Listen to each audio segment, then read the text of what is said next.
Hey to everyone! I'm Melissa Soy B. Feliciano. And I'm Nico Staris. And I'm Danica Beruño. And we will be the tourist guides for today. The town of Cagsawa in Albay has been famous by exotic delicacies and scenic spots, some of which is the Cagsawa Church that is located near Mount Mayon, the perfect cone-shaped volcano. Come, join us as we discover the history of Cagsawa Church.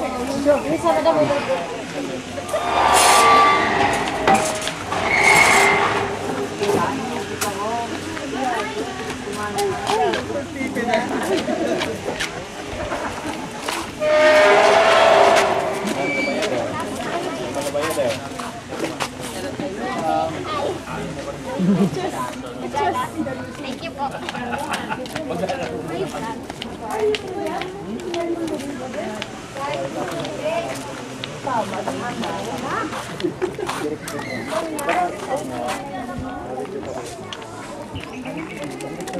Let us first identify the location of Cagsawa ruins where the church is located. The ruins were about 11 kilometers away from the peak of Mount Mayon, specifically at Barangay Busay. They can be found 2.2 kilometers away from the town of Daraga and approximately 8 kilometers from Legazpi City.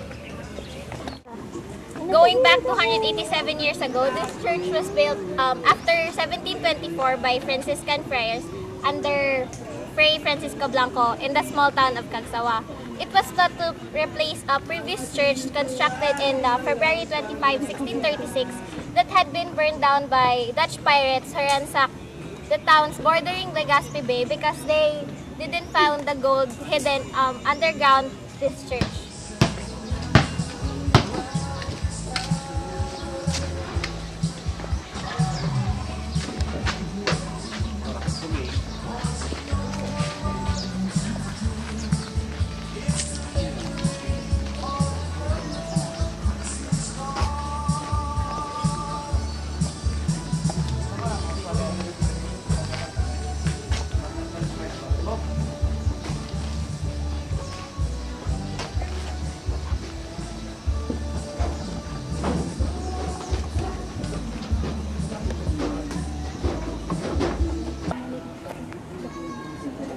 Now we have here Mr. Enrique Octiana, and he will tell us more about the history of Cagsawa Church.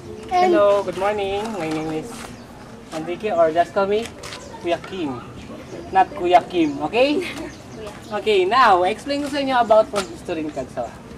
So now, okay, now you are standing to the front of the church. So, this is an entrance, 15 feet below the ground and two big windows side by side. Altar in a mango tree. So, first, this church built from 1587 to 1595. And after that, in all that he came here and ransacked this town from 1636. After the ransack, built again to Fray Francisco Blanco from 1724. So, this church is made in egg white, sugarcane, limestone, corals, ashes from a volcano, and rock. So now let's go to convent. Follow me. So now we are here in convent. So actually every time na may mass or meeting inside the church, in all Franciscan stay here in the convent because watching people inside the church. But this one for the room, for the priest. And but 15 feet below the ground, park of the church, plus 10 feet underground. Before, it's not allowed any donation going to second floor. So, all donation going to convent. But Franciscan not see convent or underground. So, we're trying for the ransack this town from 1626. Okay, let's go. Follow me. Wait. For example, rock from a volcano. So, but this one, not cement. This is a egg white, sugarcane, limestone, corals, ashes from a volcano. So, this area is dead corals. Okay? So, 1 inch per century bigger. This rock because it's a live rock from Mayan volcano. Actually, here in Cagsawa is two rocks, dead rock and live rock. Dead rock is only like that, but the live rock growing 1 inch per century. Okay, so now let's go on the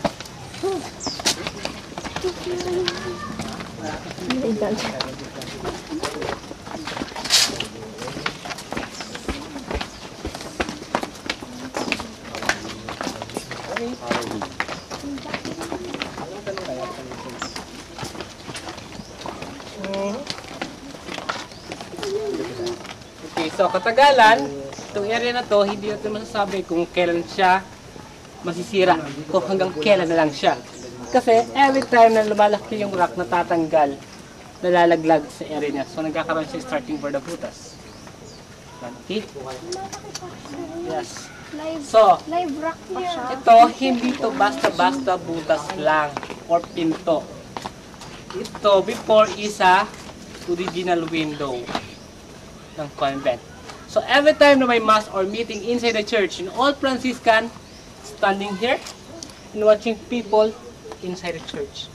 Because, itong area na to, yung pinaka-main church. Let's go, pasok kayo dito.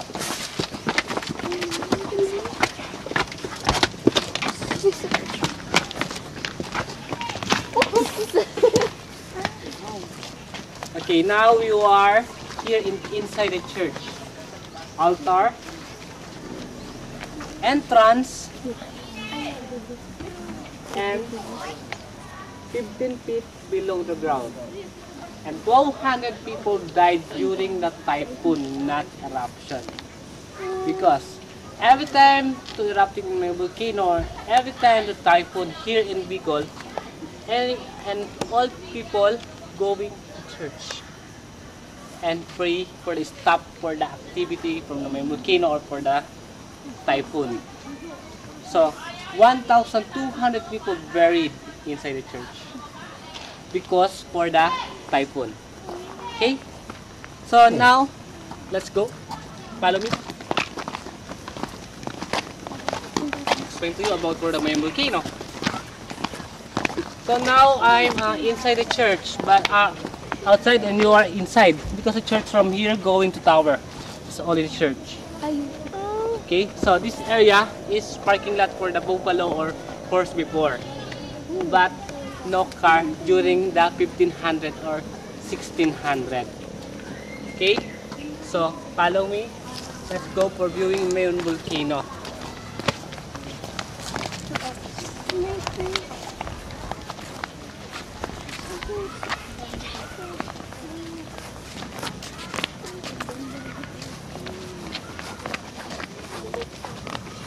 Sample. So,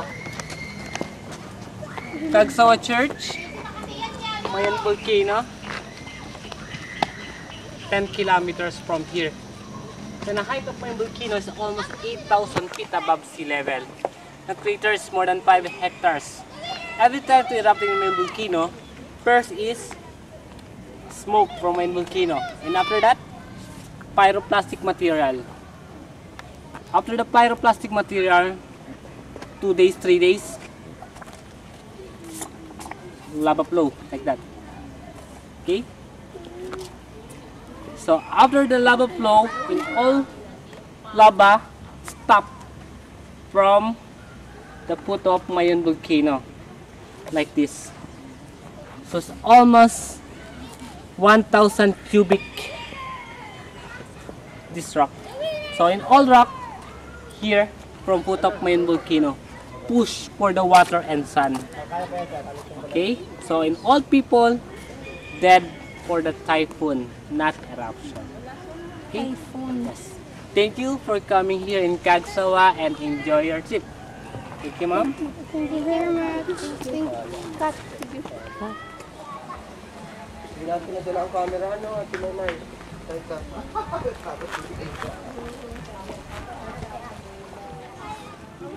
This cross is found behind the remnants of the Cagsawa Church.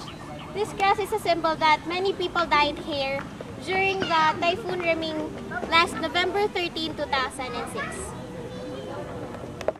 Thank you, and this is Cagsawa! Jump shot!